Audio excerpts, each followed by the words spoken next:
علیکم گائز، آپ دیکھ رہے ہیں آج شانہ منی بلاگ۔ اهدنا الصراط المستقيم صراط الذين أنعمت عليهم غير المغضوب عليهم ولا الضالين آمين.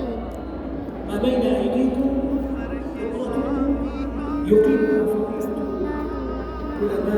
السلام علیکم گائز، آج ہم جا رہے ہیں جبل احد کی پہاڑی کی طرف اور سیدنا امیر حمزہ کے مزار کی طرف۔ تو جیسا کہ آپ کو معلوم ہے کہ حضور پاک کریم صلی اللہ علیہ وآلہ وسلم کا ارشاد ہے کہ جب تم احد پر آؤ تو اس کے درخت کے پتوں کچھ کھا لیا کرو، درخت کے پتے ہی کیوں نہ ہو یا خاردار درخت ہی کیوں نہ ہو، اس میں سے کچھ پودا بوٹی وغیرہ کھا لینا چاہیے۔ اور احد کی زیارت جمعرات کو افضل ہے۔ احد کا واقعہ تو آپ لوگوں کو معلوم ہی ہوگا کہ جو جنگ احد ہوا تھا اور اس میں سیدنا امیر حمزہ شہید ہوئے تھے اور ان کے ساتھ 70 صحابہ شہید ہوئے تھے، اور 70 صحابہ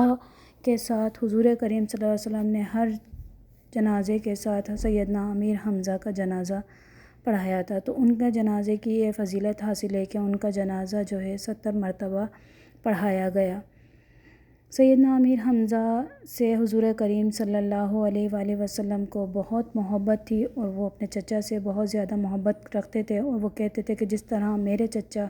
اپنے رشتہ داروں سے، عزیز و اقارب سے محبت رکھتے ہیں، اسی طرح ہم ان سے محبت رکھتے ہیں۔ تو ہم لوگ گئے، مغرب کی نماز ہوئی، مغرب کی نماز ہم نے مسجد امیر حمزہ میں ادا کی، اور یہ خوبصورت سی مسجد جو ہے سیدنا امیر حمزہ مسجد امیر حمزہ کے نام سے مشہور ہے۔ پر ہر مسجد اسی طرح سے خوبصورتی سے آرائش اور زیبائش کی گئی ہیں مسجدوں کی۔ تو یہ مسجد بہت پیاری لگتی ہیں اور دل کرتا ہے کہ بس ان مسجدوں میں بیٹھے رہیں، عبادت کرتے رہیں، قرآن پاک پڑھتے رہیں۔ یہ رات کا وقت ہوا، عشاء کی نماز ہمیں مدینہ منورہ میں پڑھنی تھی، تو اس لیے ہم لوگ نے مغرب کی نماز ادا کر کے ہم باہر آئے، اور یہ باہر سے اتنی حسین لگتی ہے رات کے ٹائم، اس کا منظر الگ ہی ہوتا ہے۔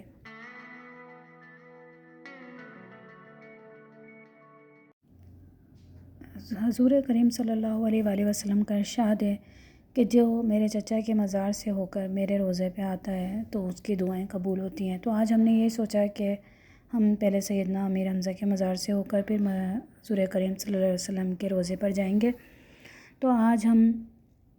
جو انڈر پاس سے ارادہ کیا کہ آج انڈر پاس کی طرف سے جاتے ہیں، کیونکہ امی کی پچھلی دفعہ بھی ویل چیئر کا بہت مسئلہ ہوا تھا، تو یہاں سے انڈر پاس سے 9 نمبر گیٹ پر مکتب قریب ہے، تو اس کی وجہ سے ہم وہاں سے ویل چیئر کے ملنے کی آسانی تھی کہ ہم یہاں سے لفٹ سے جائیں گے اور وہیں پر مکتب کی طرف اتریں گے، اور مکتب کی طرف جانے کے بعد ہم ویل چیئر کا ارینج کر لیں گے۔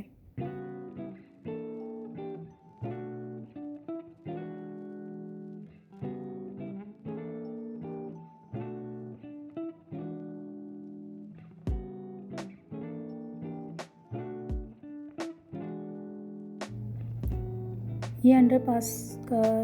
مدینہ کا انڈر پاس ہے، اور جب یہ ابھی اوپر کی طرف آئیں گے تو مسجد نبوی کے جو مینار ہیں وہ انتہائی خوبصورت لگتے ہیں یہاں سے آنے کے بعد۔ تو یہ سکون پایا ہے بے کسی میں، حدود غم سے نکل گیا ہوں، خیال حضرات جب آ گیا ہے، میں گرتے گرتے سنبھل گیا ہوں،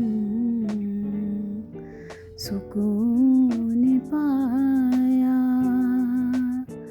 ہے بے کسی میں۔ مسجد آ گئے ہیں، اور مسجد میں جیسے ہی ہم انٹر ہوئے تو عشاء کی اذانیں سٹارٹ ہو گئی تھیں، تو امی کو چیئر لے کے ہم نے یہ ارادہ کیا کہ ابھی یہاں پر کھڑے ہو کے نماز ادا کرتے ہیں باہر ہی، کیونکہ اندر جانے کی تو بالکل بھی اجازت نہیں تھی، اندر مسجد فل ہو چکی تھی۔ تو ہم نے باہر صحن میں مسجد عشاء کی نماز ادا کی، اور عشاء کی نماز ادا کرنے کے بعد ریاض الجنہ کی طرف دیکھا کہ شاید ہمیں ریاض الجنہ میں جانے کا موقع مل جائے، لیکن ریاض الجنہ میں نسک ایپ کے علاوہ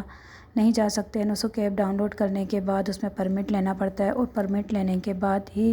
ریاض الجنہ جا سکتے ہیں۔ لیکن پھر بھی ریاض الجنہ خیر نہیں جا سکتے، لیکن روضہ رسول کی زیارت کے لیے 2 گیٹ ان لوگوں نے بنائے ہیں کہ ایک گیٹ سے آپ 2 گیٹ بنائے ہیں کہ 2 گیٹ میں سے ایک میں سے پرمٹ والے جا سکتے ہیں، اور ایک گیٹ میں آپ بیٹھ کر وہیں پر ہی نفل نماز ادا کر سکتے ہیں، اور نفل نماز ادا کرنے کے بعد آپ اپنا مطمئن ہو سکتے ہیں، ورنہ تو پھر نسک ایپ تو ڈاؤن لوڈ کرنی ہی پڑتی ہے، اور اس کے پرمٹ کے بعد ہی آپ اندر جا سکتے ہیں، ریاض الجنہ کے اندر بیٹھ سکتے ہیں، ادروائز نہیں کر سکتے کچھ بھی۔ تو ہم نے امی نے کافی دیر انتظار کیا وہاں بیٹھ کر، لیکن نہیں جا سکیں۔ اب ہم گھر کی طرف جا رہے ہیں، اور نیکسٹ بلاگ میں انشاءاللہ ملاقات ہوتی ہے، تب تک کے لیے اجازت دیجیے، اللہ حافظ۔